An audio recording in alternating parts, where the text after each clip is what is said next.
Hey guys, and welcome to a tutorial on Sublime Text Editor 2. This will just be a tutorial on basic installation, a couple of plugins just to make your life easier, and just a how-to in terms of setting those plugins up, finding them, installing them, and so forth. So what we're going to do is we're going to jump over to www.sublimetext.com. We're going to download the editor and we'll just go through the setup. So if you want to download it, there are two versions. If you're using Windows, you can either choose the portable one or the installation. I prefer the portable one because all the plugins and user settings get stored within the Sublime installation folder, which can then be copied to a USB drive or another computer, and you can use it just as if you installed it on the machine itself. The installable version of it stores the settings and plugins in the either local or roaming folder of your app data. So obviously if you copy your Sublime Text to a USB hard drive or put it on another computer without installing it, you use all these settings. So I prefer the portable one. So we're going to go ahead and download the portable 64-bit, and we'll get started on that. So if you want to just open and install it. So what we're going to do is going to make a folder and call it Sublime 2, and I'm just going to copy, extract all the data.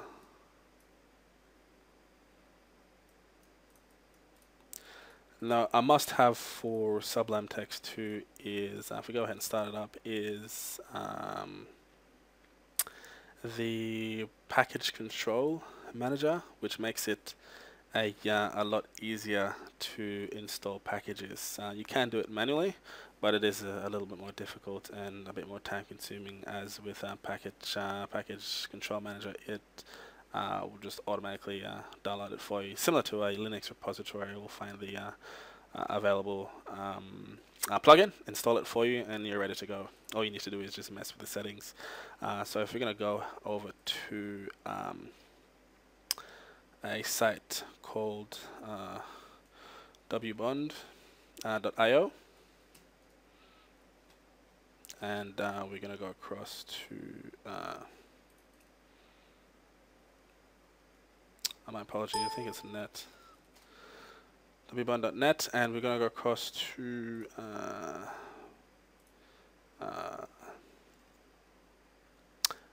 so we're going to click on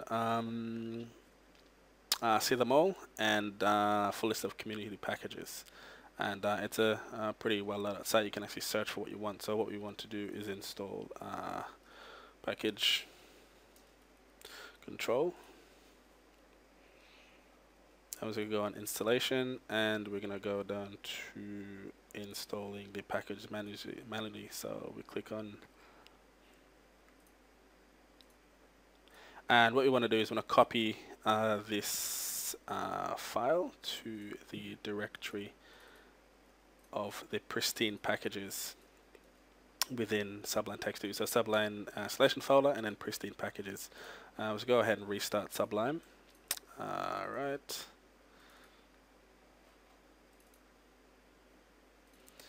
And then what we're presented with is the option to Shift Control P is your launch menu, and we can just hit on install package.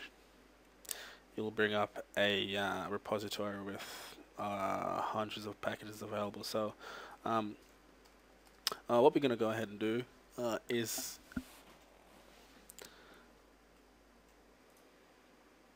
before we get underway with checking out some of the plugins, we're just going to advise there's actually two ways of launching the package control. You can either hit Shift Command P and type in install, or I believe you can type in package control, control, and it gives you a list of things you can do. Enable package, list packages, upgrade package, and so forth. Or you can hit preferences, package control, and it will basically give you the same breakdown. So what we're going to do is we're going to install the first plugin. So we're going to look at Emmet, which is similar to Zencode, if you're aware of it. It basically allows you to generate multiple HTML entities just by typing a sort of syntax and pressing tab. So we'll just go and check it out. So we're just going to go across to emmet.io.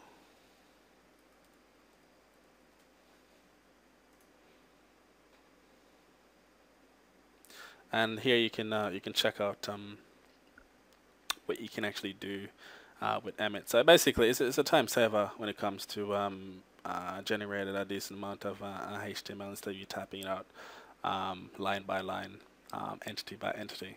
So as you can see, it's very useful. So we can go ahead and install it. We can Shift Command P or preference package control, and then install package. And we're going to type in Emmet. And all it basically takes with package control is click on it or press enter. And you can see it on the bottom there. It will tell you what it's doing. Let's wait for that to complete. So once that's been loaded, we can go ahead and check it out. So if we want to, we're just going to save this file as a HTML file so we can generate some HTML. Save it to our desktop and it's called index.html. And we just want to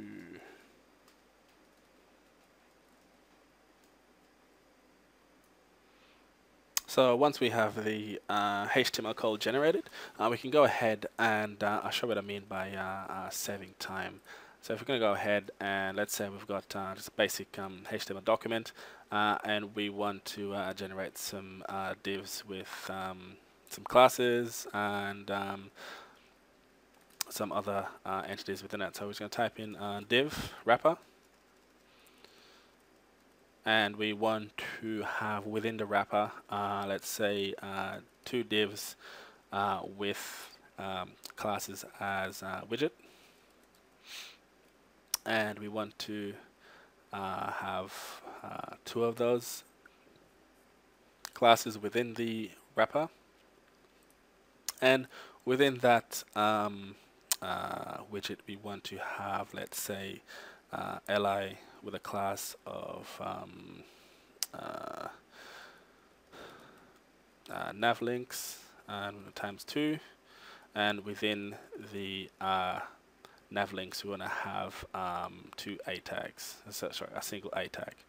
So if we go ahead and press tab to generate that, you can see what I mean by it being very powerful. Now to obviously type that out line by line, it's going to take you a significantly longer period of time to complete that. So it's definitely a useful plugin for Sublime. Definitely worth checking out.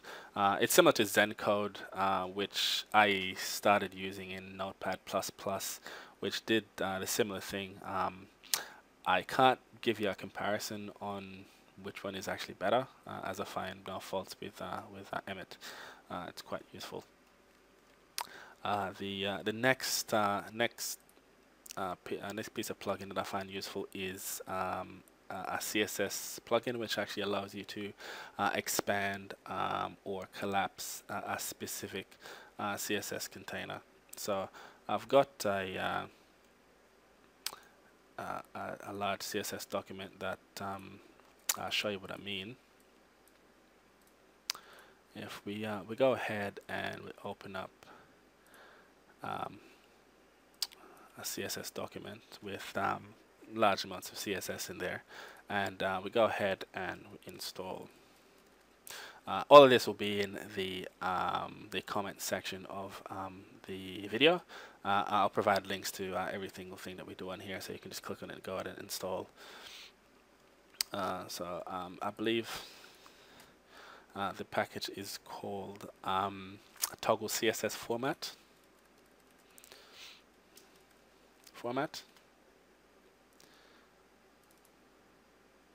And what this allows you to do is the controls for this are Command Alt J. Now this only does a single line, so I'm putting my cursor within the CSS container, and Command Alt J, and then Command Alt J to put it back up. Just to note as well, if you do have a comment on the end of the container, for say comment, it won't actually allow you to expand or collapse the CSS container. So it will let you collapse it, but expansion is a problem. You have to go ahead and then delete that comment.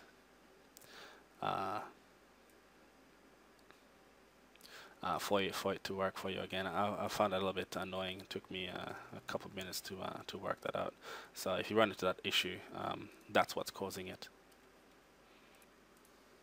Now another plugin I was going to go through was a plugin called Live Reload, which basically allowed Sublime to send a notification to the browser that you actually have your website loaded in, development website, and prompts it to reload the page. I've since then swapped to another plugin which is strictly browser only reliant, which is called Live Page. It's an extension of Google Chrome. No, I haven't checked out if you can actually get this extension on other browsers like Firefox and so forth, or Safari, whatever browser you're using. But it's worth checking out. I will do another video on that specific issue. I have been using Live Reload, which worked for a while, and I ran into some issues where it wouldn't actually reload the page correctly. I had to close the browser, reopen it again, and it only worked for a couple of saves, and then it would revert back to not working. So I'll do another video on that when I work the issue out. I'm not really sure if anybody else is experiencing that issue. If you have, just place a comment if there's a quick fix for it. That's all for this tutorial. I hope it's been helpful, as I enjoy using Sublime Text Editor 2. I swapped from Notepad++. I found no faults with it.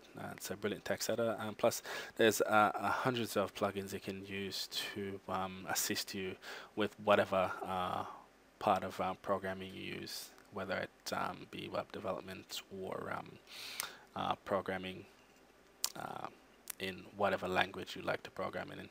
So thanks for checking it out, and I'll see you for the next video.